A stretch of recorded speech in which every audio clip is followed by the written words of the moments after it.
chương khẳng lứa đồng phở bì nè càng mê cả chê đây oi nè bạc lan mà nè bạn một bằng hai mục nử non ca hơi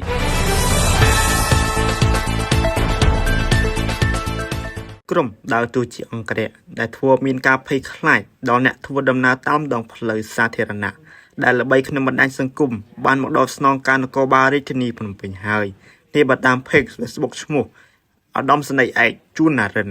អគ្គស្នងការរងនិងជាស្នងការនគរបាលរាជធានីភ្នំពេញនៅព្រឹកថ្ងៃទី26ខែវិច្ឆិកានេះឧត្តមសេនីយ៍ឯកជួនណារិនដែលចាត់វិធានការបានលឿនរហ័សដាក់បញ្ជាឲ្យជំនាញកោះហៅមកសួរនាំក្រុមអង្គរៈដែលបានបើកម៉ូតូកាក់ជេស្ដីឲ្យអ្នកបើកឡានម្នាក់ដែលបើកនៅពីក្រោយមេរបស់ពួកគេ